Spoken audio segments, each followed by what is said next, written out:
सावन व्रत कथा। सावन सोमवार व्रत कथा। ओम नमः शिवाय। हिंदू धर्म में सावन का महीना बहुत पवित्र माना जाता है। इसे धर्म कर्म का माह भी कहा जाता है।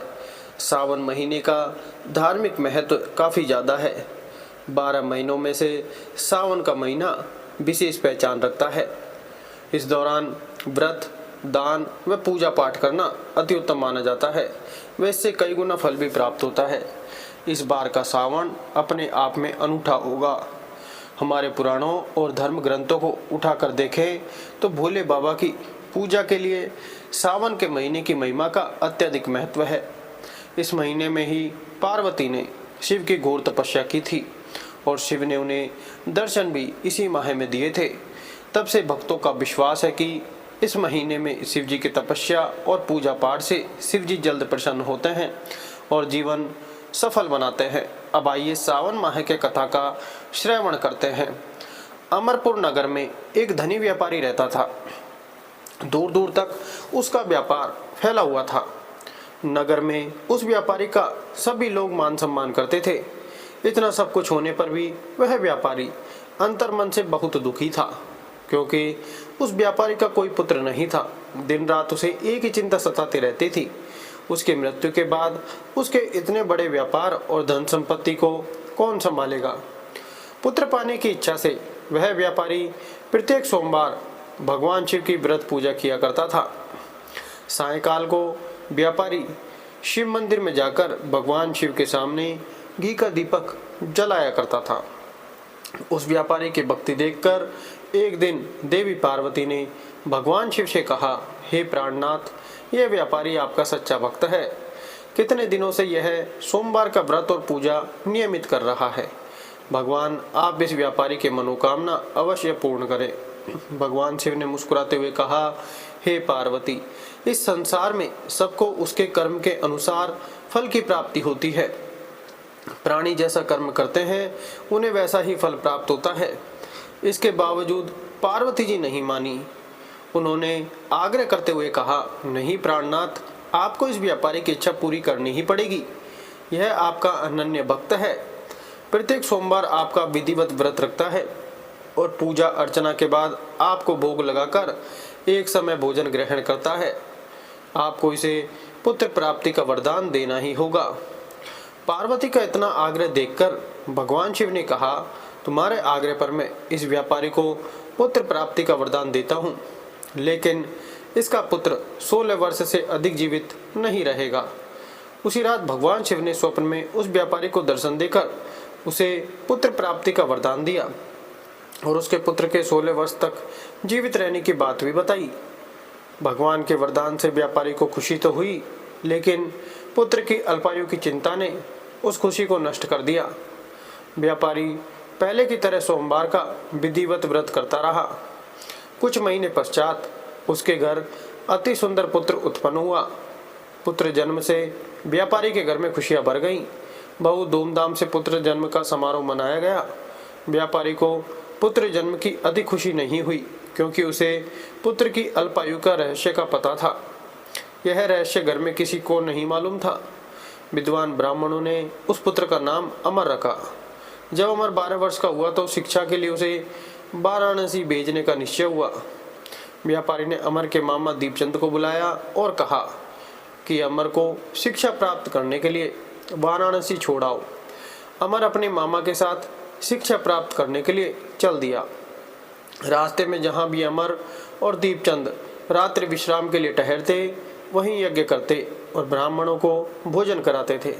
लंबी यात्रा के बाद अमर और दीपचंद एक नगर में पहुँचे।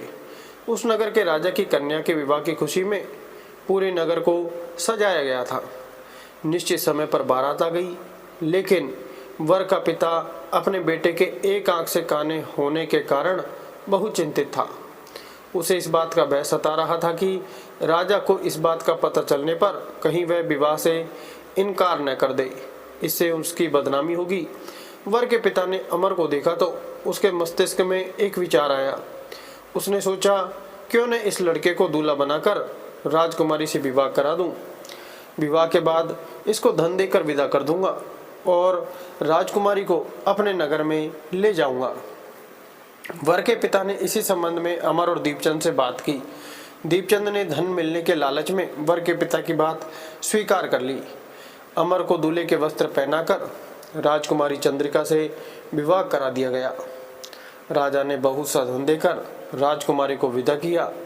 अमर जब लौट रहा था तो सच नहीं छिपा सका और उसने राजकुमारी की ओढ़नी पर लिख दिया, राजकुमारी चंद्रिका, तुम्हारा विवाह तो मेरे साथ हुआ था। मैं तो वाराणसी में शिक्षा प्राप्त करने जा रहा हूँ।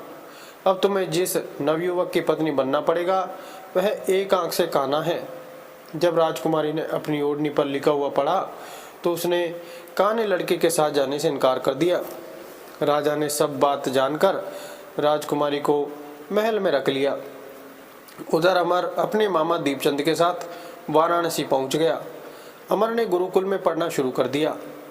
जब अमर की आयु 16 वर्ष पूरी हुई तो उसने एक यज्ञ किया।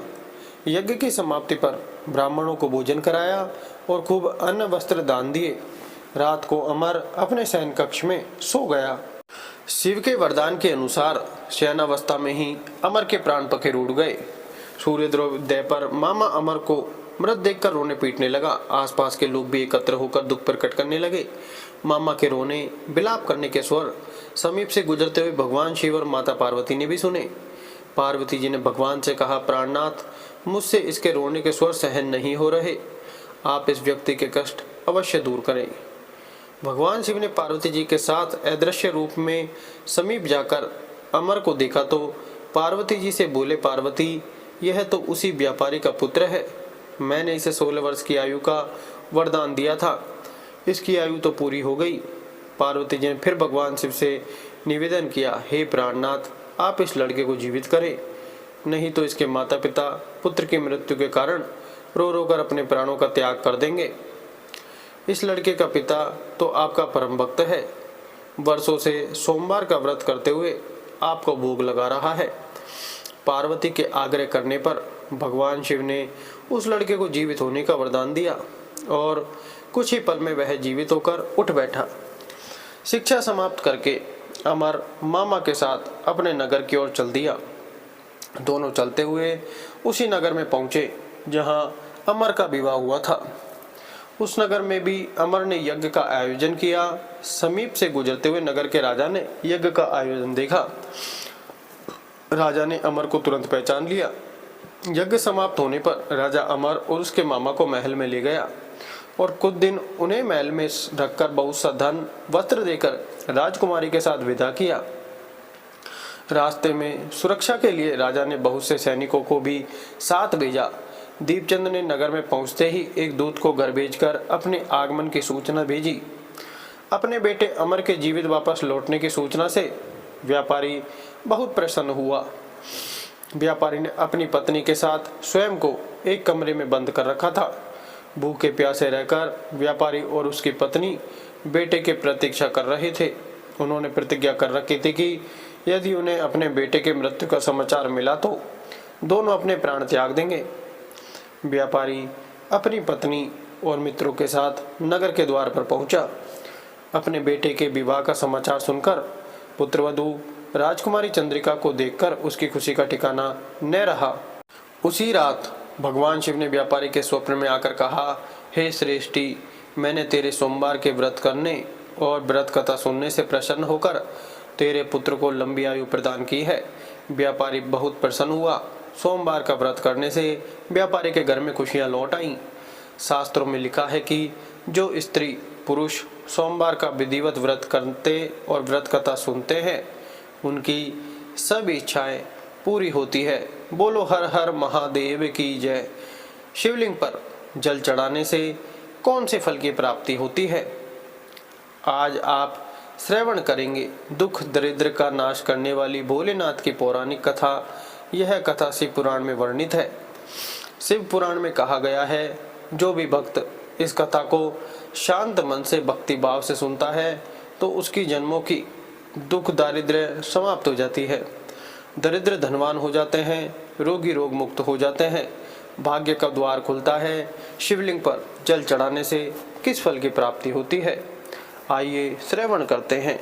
शिव जी माता पार्वती की कल्याणी करक कल्याणकारी कथा। यदि आपने यह कथा पूरे अंत तक सुन लिया तो यकीनन आपको अपनी परेशानियों का हल, भगवान के प्रति श्रद्धा और भक्ति 100 गुना ज़्यादा बढ़ जाएगी। तो इसलिए कथा को पूरे मन से सुने। कथा को पूरा सुनने से लाभ मिलता है और आधा अधूरा सुनने से भगवान का अपमान होता है। शिव पुराण के अनुसार एक गांव में एक गरीब ब्राह्मण अपनी पत्नी व अपने पुत्र के साथ रहा करता था। उसके पुत्र का नाम सोमदत्त था। वह गरीब बूढ़ा ब्राह्मण नित्य प्रति शिव जी को जल चढ़ाया करता था और उसकी पत्नी ब्राह्मणी को यह सब बिल्कुल भी पसंद नहीं था। प्रिय भक्तों, दरअसल ब्राह्मणी पहले बहुत पूजा पाठ करती थी, व्रत उपवास सब कुछ करती थी। इतना सब कुछ करने के बाद भी उसकी गरीबी दूर नहीं हो रही थी। जब ब्राह्मण जवान था तो कहीं से कथा सुनाकर पूजा पाठ करके दक्षिणा लाता, उसी से उसका गुजारा होता था। फिर भी ब्राह्मणी इस आस में पूजा पाठ करती थी कि कभी न कभी उसकी गरीबी दूर होगी, किंतु उसके पूजा पाठ का कोई फल नहीं मिला। अब तो ब्राह्मण बूढ़ा हो गया था, उसमें इतनी शक्ति नहीं थी कि वह कहीं गांव-गांव में जाकर कथा कराए। वह बीमार रहने लगा। घर में कमाने वाला कोई भी नहीं था। ब्राह्मण का बेटा सोमदत्त गुरुकुल में पढ़ा करता था। अब ब्राह्मणी के घर में खाने के लाले पड़ गए तो वह गुस्से में पूजा पाठ करना छोड़ देती है। वह ब्राह्मण को भी पूजा पाठ करने से मना करने लगती है और कहती थी कि भोलेनाथ और अन्य देवी देवताओं की पूजा करते करते जवानी से बुढ़ापा आ गया, लेकिन भगवान ने हमारी गरीबी दूर नहीं की, उल्टा अब तो दाने दाने को मोहताज हो गए हैं। अरे मेरी हिम्मत मारी गई थी कि मैंने दिन रात उपवास व्रत किया, जब तक मैं अपने शरीर को सुखा दिया। अब क्या देगा तुम्हारा शिव जो तुम शिवलिंग पर जल चढ़ाया करते हो। प्रिय श्रोताओं, ब्राह्मणी की बातों को सुनकर ब्राह्मण कुछ नहीं कहता था। उसे तो अपने आराध्य भोलेनाथ पर पूरा विश्वास था।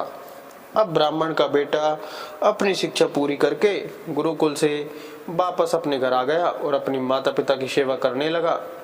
एक दिन की बात है, सोमदत्त शिव मंदिर में अपने पिता के साथ पूजा पाठ कर रहा था और वहीं पर शिव भक्तों को कथा सुनाने लगा।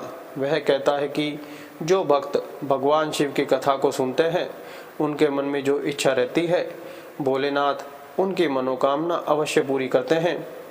प्रिय श्रोताओं, सोमदत्त की यह सब बातें मंदिर में पूजा करने आए उसी राज्य के राजा ने सुन लिया और उसे यह बात बहुत ही अच्छी लगी और उसने सोमदत्त को अपने यहाँ राजकुमारी को कथा सुनाने के लिए नौकरी पर रख लिया। अब सोमदत्त प्रतिदिन राजा के लड़की को कथा सुनाने जाया करता था। वहाँ से दक्षिणा में जो भी मिलता उसमें ही वह अपने परिवार का पालन पोषण करने लगा। इस पर भी ब्राह्मणी खुश नहीं थी। उसने कहा, मुझे अपने बच्चे की भविष्य की चिंता है।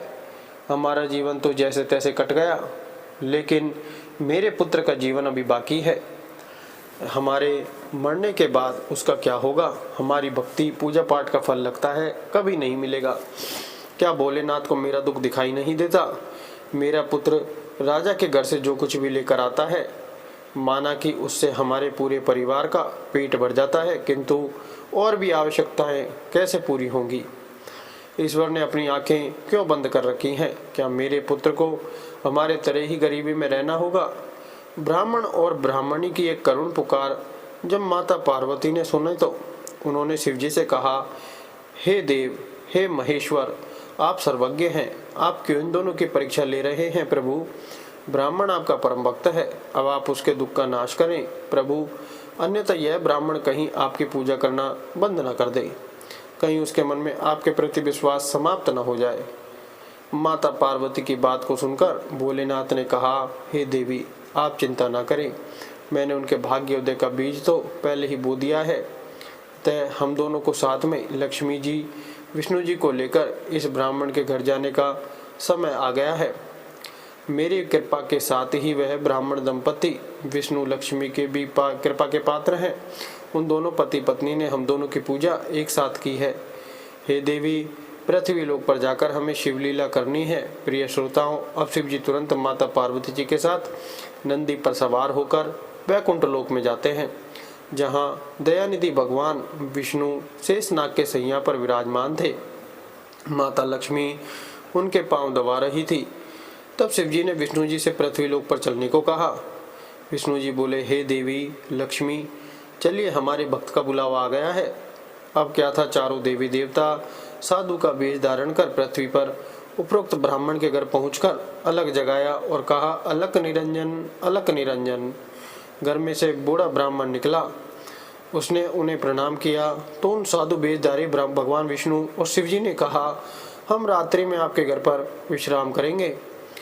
इस पर ब्राह्मण पुत्र सोमदत्त ने अतिथि देवो भव ऐसा विचार कर कहा, महाराज, मेरे घर में दक्षिणा में मिले दाल भात आदि से हम तीनों के भोजन की पूर्ति होती है, अतः मैं एक समय के भोजन की व्यवस्था कर सकता हूँ। साधुओं ने उसे एक बर्तन देकर कहा कि वह दाल भात इस बर्तन में बनाओ तो हम सबका दोनों समय का भोजन बन जाया करेगा। इस प्रकार उस बर्तन में बने भोजन से दोनों समय के भोजन की पूर्ति हो गई। अगले दिन प्रातःकाल में सोमदत्त जाने लगा तो साधु रूपी भगवान शिव जी ने पूछा, हे पुत्र, तुम कहाँ जा रहे हो? उसने कहा, हे साधु महाराज, मैं राजा की लड़की को कथा सुनाने जा रहा हूँ। साधु ने कहा, तुम कथा सुनाने के बाद राजा की लड़की से पूछना कि तुम किस अभिलाषा की पूर्ति के लिए कथा सुनती हो। अब सोमदत्त राजकुमारी को कथा सुनाने के बाद वही प्रश्न पूछता है कि तुम किस अभिलाषा की पूर्ति के लिए कथा सुनती हो। राजा की लड़की ने कहा, मैं इस अभिलाषा से कथा सुनती हूँ कि मुझे ऐसा वर मिले जिसकी चर्चा सभी की जबान पर हो, उसके माथे पर चांद और सूरज की रोशनी हो तथा वह भाग्य का ऐसा धनी हो कि उसके कदमों में लक्ष्मी थिरकती हुई हो तथा ऐसी बारात हो जैसे किसी ने अब तक नहीं देखी हो। प्रिय श्रोताओं, अब वापस आकर सोमदत्त ने राजकुमारी की सारी बातें साधुओं को बताई। अब देखिए, अब अगले दिन प्रातःकाल में जब वह कथा सुनाने के लिए जाने लगा तो साधुओं ने कहा, बच्चा, आज राजा की बेटी से फिर वही प्रश्न करना। वह फिर से तुम्हें कल वाली बात बताए तो तुम यह तुरंत कह देना कि जैसा पति तुम्हें चाहिए वैसा केवल मैं ही हूँ। ऐसा कहकर भाग आना। सोमदत्त ने कहा, हे साधु महाराज, कहाँ एक मैं गरीब ब्राह्मण जिसका घर उसकी दी हुई दक्षिणा पर चलता है और कहाँ वह राजा की पुत्री। राजा मुझे और मेरे परिवार को मृत्यु दंड देकर मौत के घाट उतार देगा, अतः मैं ऐसा नहीं करूँगा। साधु ने कहा कि ठीक है, हम तुम्हें परिवार सहित अभिश्राप से भस्म किए देते हैं। सोमदत्त पहले ही उनके चमत्कार से डरा हुआ था। उसने सोचा कि राजा तो बाद में मृत्यु दंड देगा, यह तो अभी अपने श्राप से भस्म कर देंगे। अतः साधु को आश्वासन देकर कथा सुनाने के लिए चला गया। कथा सुनाने के बाद सोमदत्त ने कहा, हे राजकुमारी, कल आपने जो बताया था उसके अनुसार जैसा वर तुम्हें चाहिए वैसा वर मैं ही हूँ। ऐसा कहकर तुरंत वह वहां से भाग आया। राजा की पुत्री को एकदम आघात पहुंच गया। उसने दासी के द्वारा अपने पिताजी को बुलाकर सब बात बताई। राजा ने आश्वासन दिया कि उस उद्दंड ब्राह्मण को उसकी सजा मिलेगी। राजा ने तुरंत अपने मंत्रियों से विचार विमर्श किया। एक वरिष्ठ मंत्री ने कहा, महाराज, उसने अपराध तो फांसी दिए जाने वाला किया है, परंतु वह एक ब्राह्मण है, उसे फांसी देने पर एक ब्राह्मण हत्या का पाप लगेगा। कुछ ऐसा किया जाए कि वह दंडित भी हो जाए और ब्राह्मण हत्या का पाप भी ना लगे। काफी विचार विमर्श करने के बाद तय हुआ कि शादी का निमंत्रण पत्र कुछ शर्तों के साथ भिजवाया जाए। राजा ने शर्तों वाला निमंत्रण पत्र लिखवाकर अपने नौकर के हाथ सोमदत्त के पिता के पास भिजवा दिया। उधर सोमदत्त ने घर पहुंचकर साधु को बताया कि आपके कहे अनुसार कहने पर राजकन्या बहुत क्रोधित हो गई, अब शीघ्र ही फांसी का संदेश पहुंचने वाला है। कुछ समय बाद नौकर निमंत्रण पत्र लेकर वहां पहुंच गया। साधुओं ने नौकर को सम्मान सहित बिठाकर सोमदत्त को निमंत्रण पत्र पढ़कर सुनाने को कहा। पत्र इस प्रकार था। अर्धार्थ पत्र पर लिखा था, हे ब्राह्मण पुत्र, हमें तुम्हारा शादी का प्रस्ताव मंजूर है, परंतु साथ साथ हमारी कुछ शर्तें भी हैं। हमारे द्वारा सभी शर्तें पूरी करने पर हम अपनी कन्या का विवाह तुम्हारे साथ कर देंगे। शर्तें पूरी न होने पर तुम्हें परिवार सहित फांसी दे दी जाएगी। शर्त इस प्रकार से है। पहली शर्त, बारातियों के ठहरने वाले सभी बारात घर तथा बनाए गए सभी तंबू बारातियों से भरे होने चाहिए, कोई भी तंबू खाली नहीं रहना चाहिए। दूसरी शर्त, बाराती के आतिथ्य सत्कार में बनाई गई सभी खास सामग्री उपयोग होनी चाहिए, कुछ भी बचना नहीं चाहिए। तीसरी शर्त, ऐसा अद्भुत बारात आनी चाहिए जिसकी प्रशंसा हर व्यक्ति के जबान पर हो। बारात आने पर यदि कोई भी शर्त अधूरी होगी तो बारात में आने वाले सभी बारातियों को फांसी दे दी जाएगी। पत्र पढ़कर सोमदत्त डर से कांपने लगा। साधु ने कहा, तुम डरो नहीं, नौकर को भोजन खिलाकर पत्र का उत्तर देकर विदा करो और पत्र में लिखो कि आप विवाह की तैयारी करें, हम फला दिन बारात लेकर आ रहे हैं। नौकर को भोजन में दाल भात परोसा गया। नौकर की थाली में चमत्कार से 36 प्रकार का भोजन बन गया। विदाई में साधुओं ने, जो कि साधु के भेष में भोलेनाथ और विष्णु जी थे, उस नौकर को मुट्ठी भर धूनी की राख पत्र देकर विदा किया। बाहर आकर नौकर ने देखा कि वह राख नहीं, हीरे मोती हैं। वह बहुत खुश हुआ। राजा ने सकारात्मक उत्तर प्राप्त होने पर विचार किया कि वह गरीब ब्राह्मण किसके भरोसे ऐसा कर रहा है, क्या कोई दुश्मन राजा उसका साथ दे रहा है। यही सोचकर राजा ने शहर के तमाम बारातघर सजवा दिए और अनेकों तंबू लगवा दिए। राजा का विश्वास था कि अधिक आदमी न आने के कारण वह शर्त हार जाएगा। सोमदत्त अपनी बारात में चलने के लिए जिसे भी कहता, वही उसे यह कहकर मना कर देता कि नहीं, तुम्हारा तो अंतिम समय आ गया है, हम बारात में तुम्हारे साथ मरने के लिए क्यों जाएं। ऐसी बात सुनकर वह बहुत ही परेशान था। शादी वाले दिन सोमदत्त को परेशान देखकर साधुओं ने कहा, पुत्र, आज तुम्हारा विवाह है और तुम परेशान हो रहे हो, तैयार होकर हमारे साथ चलो। तुम किसी भी बात की चिंता मत करो, हम तुम्हारे साथ हैं। सोमदत्त ने भाग्य में जो लिखा कर है वही होगा, यही सोचकर तैयार होकर साधु के साथ चल दिया। भगवान शिव जी ने इस बारात में चलने के लिए सभी देवी देवताओं को मनुष्य रूप में आमंत्रित कर दिया तथा भूत प्रेत व अनेक गणों को भी शादी में बुला लिया, जिसके कारण सभी बारात घर व लगाए गए सभी तंबू भर गए। इसके बाद भी कुछ बाराती बिना तंबू के रह गए। राजा के पास सूचना भिजवाई गई कि बारातियों के ठहरने का और प्रबंध कराया जाए। सूचना मिलने पर राजा ने विचार किया कि कहां से इतने बाराती आ गए हैं, चलकर देखना चाहिए। फिर क्या था, राजा तुरंत वहां पहुंचा। राजा को आया देखकर शिव जी ने शुक्र व शनि जी को बच्चे के रूप में बनाकर भूख के कारण रुला दिया। राजा ने दो बच्चों को रोते हुए देखकर पूछा कि यह बच्चे क्यों रो रहे हैं। साधु बने शिव जी ने कहा, इन्हें भूख लगी है राजन। राजा ने उन बच्चों को खाना खिलाने के लिए भेज दिया। कुछ समय बाद राजा के कर्मचारी ने आकर बताया कि महाराज, वे दोनों बच्चे तो सारा का सारा खाना खा गए हैं और फिर भी भूख भूख चिल्ला रहे हैं। ऐसा सुनकर राजा बहुत परेशान हुआ। उसने अपना घमंड त्याग कर साधु के सामने नतमस्तक होकर कहा, महाराज, अब मेरी लाज आपके हाथ में है। साधुओं ने कहा, कोई बात नहीं, सब कुछ ठीक हो जाएगा, तुम घर जाकर बारात की अगवानी की तैयारी करो। राजा ने शहर को बहुत ही सुंदर ढंग से सजाया। जगह जगह झालरों से पूरा शहर एक दुल्हन की तरह सजाया गया। सोमदत्त भी विवाह की पोशाक में राजकुमार की तरह बहुत सुंदर दिखाई दे रहा था। शाम के समय उसे एक सुंदर रथ में बिठाया गया। रथ के आगे अनेक प्रकार के बैंड बाजे नगाड़े वाले झूम रहे थे, नाच रहे थे। दूल्हे के मस्तक पर सेहरे को चांद और सूरज से सजाया गया। बाराती हाथ में मुद्राएं लेकर एक दूसरे पर न्योछावर करके इधर उधर उड़ा रहे थे। बारात के इस विहंगम दृश्य को देखकर लोग आपस में कहने लगे कि इस ब्राह्मण के भाग्य को तो देखो, इसके मस्तक के चेहरे में चांद, सूरज और चारों तरफ से इस प्रकार धन लक्ष्मी उड़ाया जा रहा है मानो किसी बड़े राजा की बारात निकल रही है। ऐसी बारात हमने अपने जीवन में कभी नहीं देखी और न आगे देखने की उम्मीद है। यह भाग्य का बड़ा धनी है। प्रजा के मुंह से इस प्रकार की बातों को सुनकर के माता पार्वती ने कहा, प्रभु, आप जिस पर कृपा करते हैं उसके लिए अन्न धन के भंडार खोल देते हैं। भगवान भोलेनाथ ने कहा, हे पार्वती, जो भक्त मेरी पूरी श्रद्धा भक्ति से पूजा करते हैं, मैं उन्हें उनके पूजा का फल अवश्य देता हूँ। उन्हें दुख तभी तक झेलना पड़ता है जब तक कि उनके पाप कर्म खत्म नहीं हो जाते। पुण्य कर्म जैसे ही उदय होते हैं उनके भाग्य के दरवाजे खुल जाते हैं और जो भक्त भगवान की कथाओं को सुनता है उन्हें भी राजकुमारी की तरह फल प्राप्त होता है। राजकुमारी ने प्रतिदिन भगवान की कथाएं सुनी। उसने मन में जो भी कामना की उसे वह मिला। यह तो भोलेनाथ, माता पार्वती, विष्णु जी, लक्ष्मी जी की महिमा थी, जिसके कारण ब्राह्मण धनी हो गया। उसका भी घर महल की तरह सुंदर हो गया। उसके घर में नौकर चाकर इत्यादि की कमी नहीं थी। अपार धन दौलत से घर भरा हुआ था और ब्राह्मणी ने भी फिर से भगवान की पूजा अर्चना करनी शुरू कर दी।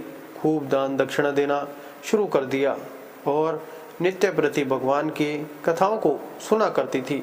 वीडियो और कथा को लाइक करें, चैनल को सब्सक्राइब जरूर करें। बोलो हर हर महादेव की जय। धन्यवाद।